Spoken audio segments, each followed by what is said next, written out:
Olá, meus amigos, sejam todos muito bem-vindos. O PT acaba de avançar mais uma vez contra Eduardo Bolsonaro pelas denúncias que ele tem feito contra Alexandre de Moraes nos Estados Unidos.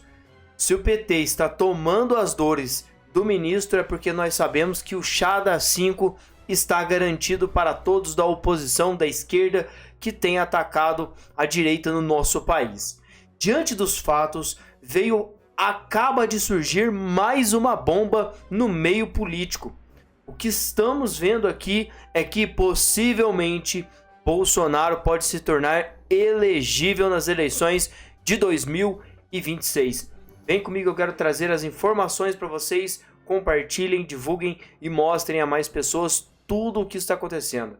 Gente, o nosso capitão pode estar vindo aí em 2026 e eu quero mostrar para vocês. Numa situação normal, o presidente Jair Bolsonaro é candidato, né? Numa situação constitucional normal, o presidente Jair Bolsonaro é candidato em 2026. Não sendo candidato, qual é o plano para 2026? O senhor está pronto para disputar a presidência? Obrigado pela pergunta, Navarro. Muitas pessoas me perguntam isso e eu busco não dar eco na minha rede social, porque de fato eu acredito que a inelegibilidade de Jair Bolsonaro ela será revertida e ele será candidato em 2026.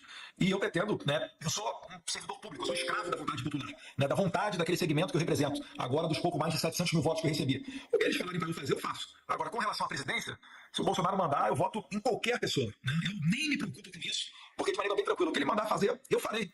Porque uma característica que eu prezo muito, Navarro, é pela humildade. E eu sou humilde o suficiente para entender que, mesmo tendo 5 anos de Polícia Federal, sendo formado pela FRJ, advogado, tendo servido na fronteira, na Polícia Federal, agora estou no meu 3º mandato de deputado federal, eu tive o privilégio de ver de perto como é que funciona uma cadeira de presidente da República durante 4 anos. E isso daí não é uma pessoa que tem a ambição de sentar naquela cadeira maluca da cabeça.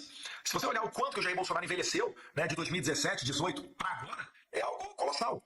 Então, eu sei que aquela experiência que ele adquiriu, mesmo que eu tenha visto bem de perto, isso não se transfere somente através da troca, do intercâmbio de experiências. Então, assim como o Trump falou que está muito mais preparado agora do que estava no primeiro mandato, o Bolsonaro fala a mesma coisa.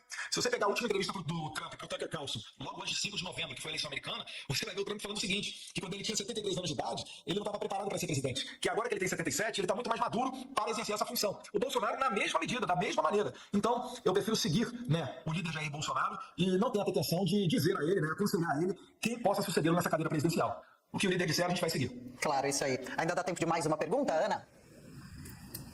Deputado, vou repetir a pergunta que eu lhe fiz ontem, porque o nosso chat aqui também já está falando sobre a sua possível posição no Senado, correr para uma cadeira no Senado, até porque o brasileiro já entendeu que o Senado, como a única casa revisora, a única ferramenta de freios e contrapesos para um Supremo Tribunal Federal ativista e político, é preciso um Senado forte, com senadores independentes que são comprometidos com a nossa Constituição. O senhor considera essa corrida para o Senado? Com certeza, Ana Paula. O presidente do meu partido, Valdemar da Costa Neto, foi o primeiro a falar isso, depois foi acompanhado pelo presidente Jair Bolsonaro. A gente tem essa pretensão sim. Eu acho que é chegado o momento para a gente ir para o Senado. O voto ele tem um pouco mais de valor, porque são 81 senadores, ao contrário da Câmara, que são 513, e consciente também dessa missão. Eu, inclusive, não escondi de ninguém que, se dependesse do meu voto, eu votaria pelo impeachment do ministro Alexandre de Moraes por uma questão de justiça.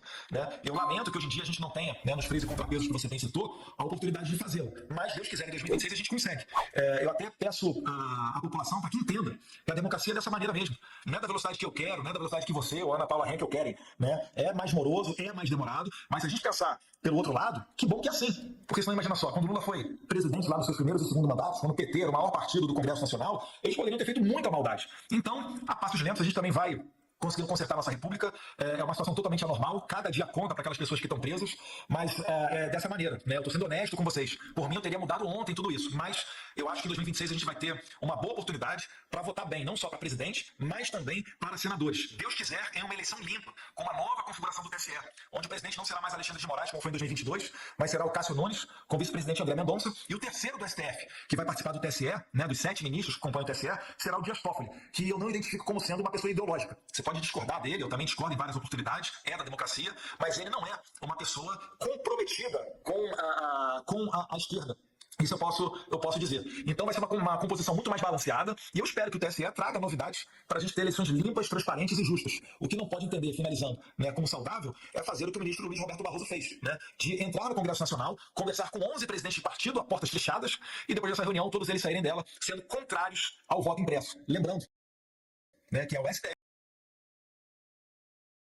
que julga os deputados e senadores por eventual cometimento de crime.